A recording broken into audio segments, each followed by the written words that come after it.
So last summer, I stood before all of you here from my dining room and proclaimed the value of saying yes and. Sam shared a reading from Tina Fey that said, the first rule of improv is agree. Start with yes and see where that takes you. We have these messages of yes all around us. Shonda Rhimes wrote the book, The Year of Yes, in which she committed to saying yes to each invitation that came her way for an entire year, and then celebrated all of the joy and opportunity that created in her life. Yes to me has always had a positive connotation. Yes is an opening, a possibility. Yes is an act of service and love, something that I think those of us socialized as women feel especially. And, see what I did there? No is equally, if not more, important. I recognized it when I drafted my Yes and sermon last year, and I snuck in one sidebar about it at the time. I said, quote, I want to still acknowledge the very important role that saying no has in our lives, for our safety, for setting boundaries, for standing up and speaking out against acts of hate. That's a topic for a whole other sermon, the art of saying no, and something I'm continuing to work on in my life as well, end quote. So here I am, giving that whole other sermon, and it feels particularly appropriate coming on the heels of a year of saying no induced by the pandemic.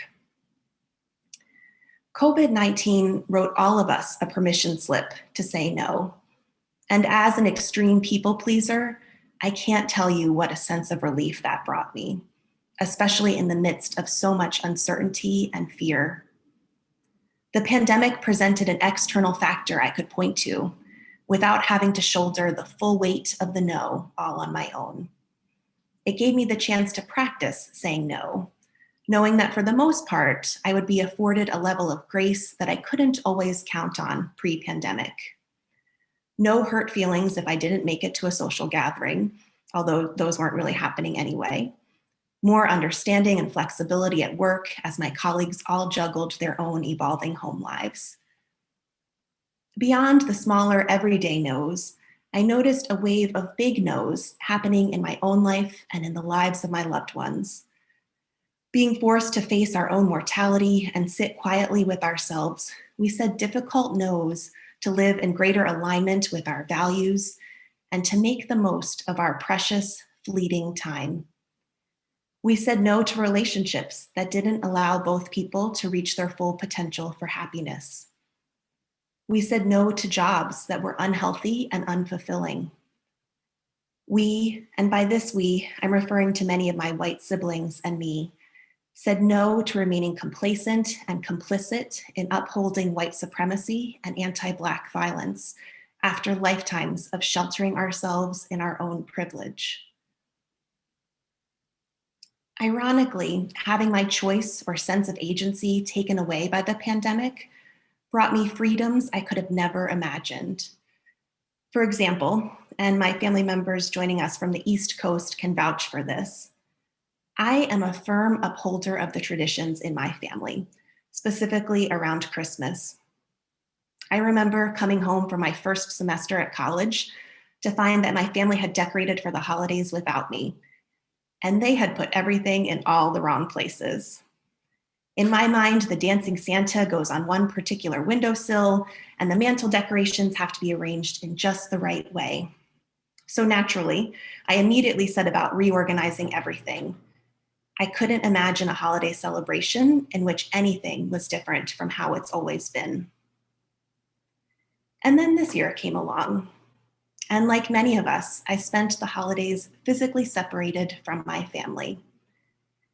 It was one of the harder calls I've had to make to my parents, but after some tears, they ultimately understood and respected that I had to say no for all of our safety.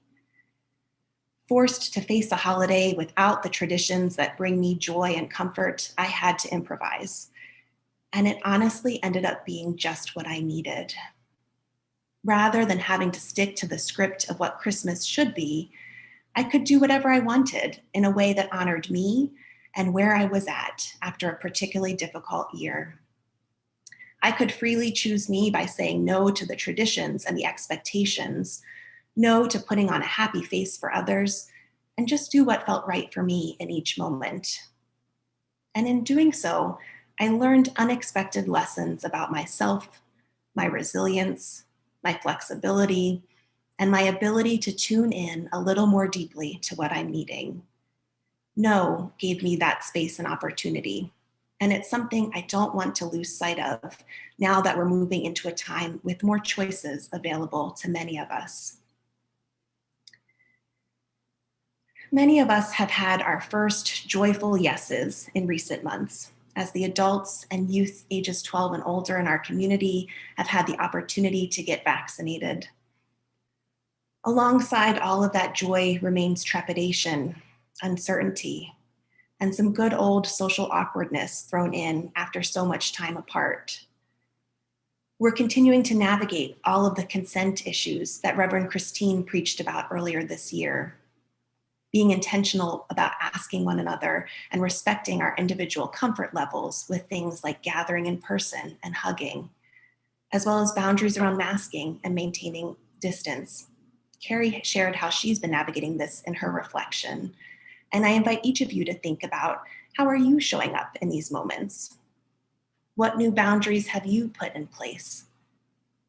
How do you tune in to how your own needs and boundaries may be shifting over time?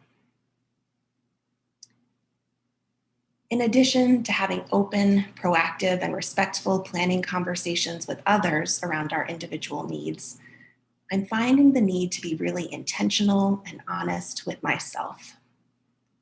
I've always been an introvert, but my capacity for in-person social interaction is not where it used to be.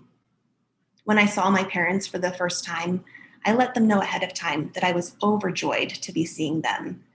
But I didn't know what it would feel like to be with them all the time for a few weeks after several months of living on my own and doing things my way.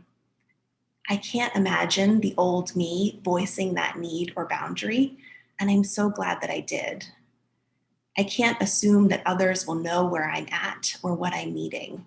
It's up to me to communicate that. And in many ways, the pandemic has given me some time to practice that. In fact, it's forced me to.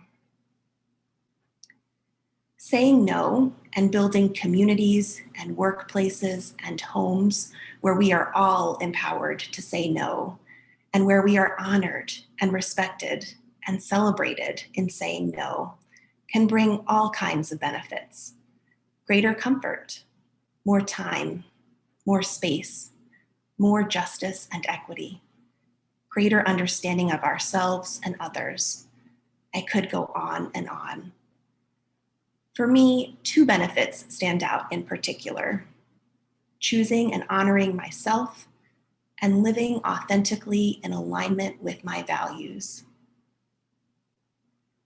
When I think about choosing and honoring myself, it's really about freeing myself to worry less about what other people think and more about who I want to be and how I want to show up in this world.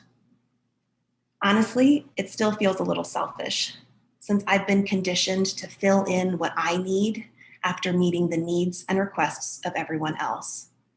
But I'm working on it, and I'm stumbling and failing and picking myself back up along the way. In Glennon Doyle's book, Untamed, she shares a conversation she had with her daughter, which I'll paraphrase here. Her daughter is worried about telling her brother that she doesn't want to join the same school club that he was in because she doesn't want to disappoint him.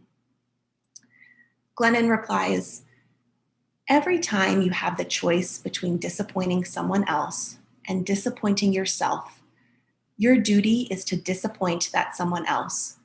Your job throughout your entire life is to disappoint as many people as it takes to avoid disappointing yourself."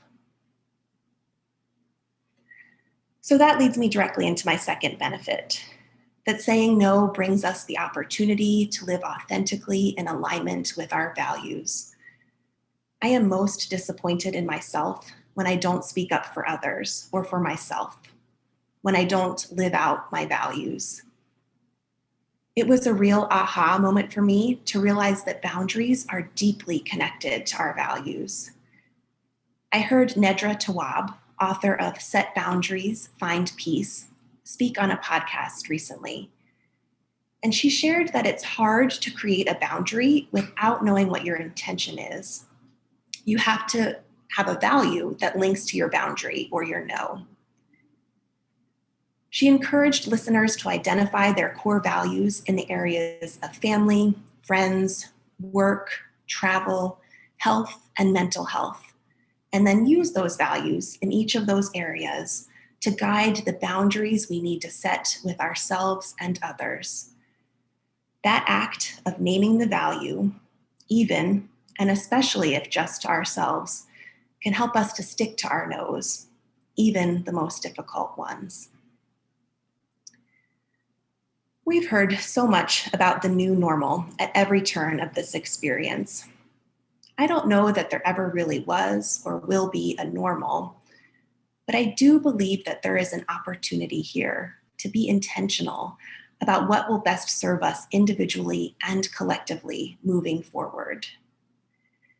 You preach the sermon that you need to hear, and so I'm here today writing my permission slip to say no and inviting all of you to do the same. May we tune in to ourselves and our values. May we set the boundaries and say the no's that we need to say in order to fully say yes to ourselves and to the world and life we wish to co-create together. May it be so.